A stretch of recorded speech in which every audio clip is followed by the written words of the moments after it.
चार कम अक्ल भाइयों की कहानी। आने वक्त की बात है। किसी गांव में एक आदमी रहता था। उसने एक घोड़ा पाल रखा था। उस आदमी के चार बेटे थे। वो अपने बेटों से बहुत मोहब्बत करते थे, लेकिन उसके बेटे बहुत ही कम अक्ल थे। कुछ वक्त के बाद वो आदमी मर जाता है। उसके बेटे फैसला करते हैं कि हमारा बाप तो मर गया, अब ये घोड़ा कौन पालेगा। वो चारों मशूरा करते हैं कि हम इस घोड़े के चार टुकड़े करके आपस में तकसीम कर लेंगे। उसके बाद वो सोचते हैं कि घोड़े के बाकी जिस्म के साथ क्या करेंगे। ये चारों भाई इस मसले पर बहस कर रहे थे। एक आदमी यहाँ से गुजर रहा था। वो उनकी बात सुन लेता है और पूछता है कि क्या मसला है, क्या पता मैं तुम्हारा ये मसला हल कर दूं। उन चारों में से एक भाई कहता है कि हम चार भाई हैं और उस घोड़े को बराबर तकसीम करना चाहते हैं। वो अजनी कहता है कि इसमें मुश्किल क्या है, उस घोड़े को भेज दो और जो पैसे मिले उसे आपस में बराबर तकसीम कर लो। चारों भाई इस बात पर मुत्तफक हो जाते हैं और घोड़े को भेजने के लिए शहर की तरफ रवाना हो जाते हैं।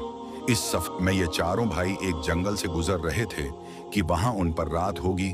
पूरे दिन ये लोग बहुत थके हुए थे, उसी वजह से उनको नींद भी आ जाती है और वो चारों भाई वही सो जाते हैं। आधी ही रात को यहाँ से एक चोर गुजर रहा था। उसने देखा कि ये चारों तो बहुत गहरे नींद में हैं। उसलिए उसने मौका का फायदा उठाया और धीरे से घोड़े के पास जाकर उसकी रस्सी खोल देता है और उसको वहां से ले जाता है। थोड़ी देर के बाद उनमें से एक भाई की आंख खुलती है और देखता है कि घोड़ा तो कहीं नजर नहीं आ रहा। वो तीनों भाइयों को भी उठाता है। उनमें से एक भाई कहता है कि सो जाओ, उसको रजवान ले गया होगा, अभी सो जाओ, कल देख लेंगे। कल जब ये भाई उठ जाते हैं तो रजवान की तलाश में निकलते हैं। रास्ते में ये ऊंट के पैरों के निशानात देख लेते हैं। उनमें एक भाई कहता है कि ये देखो ऊंट के कदमों के निशानात। दूसरा भाई कहता है कि ये मुझे नर ऊंट दिखाई दे रहा है। तीसरा भाई कहता है कि वो एक आंख से नाबिना था। छोटा भाई कहता है ये रस्सी तोड़कर किसी से भागा है। तो वो रास्ते में जा रहे थे कि वहां एक आदमी को देखता है जो बहुत परेशान होता है। वो आदमी इनसे पूछता है, क्या आप लोगों ने यहाँ पर एक ऊंट को तो नहीं देखा। उनमें से एक भाई कहता है वो ऊंट नर तो नहीं था। वो दूसरा कहता है एक आंख से नाबिना भी था। तीसरा भाई कहता है वो रस्सी तोड़कर भागा तो नहीं था। वो आदमी कहता है कि तुम लोग तो सच कह रहे हो, अब ये बताओ कि ऊंट को कहाँ देखा है।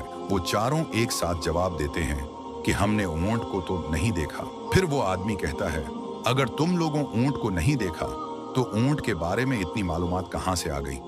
मुझे तो लगता है कि ऊंट को तुम लोगों ने चौराया है। चलो मेरे साथ बादशाह की दरबार में चलते हैं, अब वहां हमारा फैसला होगा।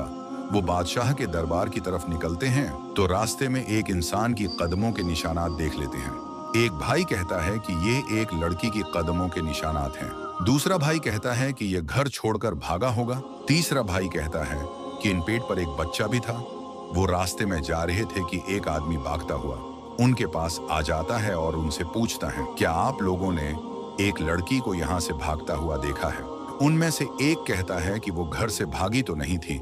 दूसरा कहता है कि उनके पेट पर एक बच्चा भी था। वो आदमी कहता है हाँ हाँ यही लड़की है, आप लोगों ने उसे कहा देखा है। वो चारों एक साथ जवाब देते हैं कि हमने तो नहीं देखा है। वो आदमी कहता है उनसे कि कैसे नहीं देखा है, तो फिर उनकी इतनी मालूमात कहाँ से आ गई।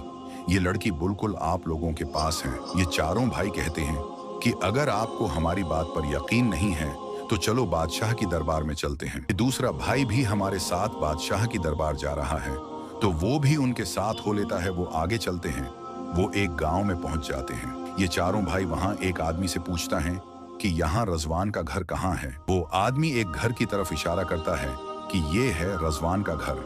उस घर से एक आदमी बाहर आता है। ये चारों भाई उनके पास जाते हैं। वो कहता है हाँ मैं ही रजवान हूँ, बताओ क्या बात है। वो रजवान से कहते हैं कि कल रात तो हमारा घोड़ा ले गया था, अब उसे वापस कर दूं। तो रजवान कहता है कि मैं तो घर से बाहर भी नहीं निकला, तुम लोगों का दिमाग खराब हो गया है। तो ये चारों भाई उनसे कहते हैं हम सब बादशाह की दरबार में जा रहे हैं, तुम भी हमारे साथ चलो, वो ही हमारा फैसला करेगा। वो सब बादशाह की दरबार में पहुंच जाते हैं। बादशाह उनसे कहता है कि बताओ क्या है मसला है, क्यों आए हो यहाँ। वो सब उनसे कहते हैं कि हमारे लिए इंसाफ का फैसला करें। वो नंबर बादशाह को सारी बात बता देता है। वो ऊंट वाला कहता है कि उन्होंने मेरा ऊंट चोरा है, क्योंकि उनके पास मेरे ऊंट की सारी मालूमात कहां से आ गई। मुझे इंसाफ चाहिए। दूसरा आदमी कहता है कि मेरी बीवी रात को घर से निकली हुई थी। मेरी बीवी की सारी मालूमात उनके पास है। मेरी बीवी को उन्हीं लोगों ने छुपाया है। बादशाह सलामत उन चारों भाइयों से कहता है कि क्या आप लोग अपनी सफाई में कुछ कहना चाहेंगे? तो ये चारों भाई बादशाह से कहते हैं कि कल रात रजवान ने हमारा घोड़ा चोरा है। रिजवान उनकी बात काट कर बादशाह से कहता है कि मैं उनका घोड़ा नहीं देखा है, मैं बेगुनाह हूँ। बादशाह सलामत उन चारों भाई से पूछता है, जब रिजवान तुम्हारा घोड़ा ले जा रहा था तो तुम में से किसी ने उन्हें देखा?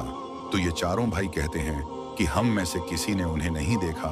तो बादशाह गुस्सा हो जाता है कि तुम लोगों ने उन्हें नहीं देखा, तुम उस पर इल्जाम लगा रहे हो, और ये दो लोग जो तुम पर इल्जाम लगा रहे हैं उनके बारे में आपका क्या ख्याल है?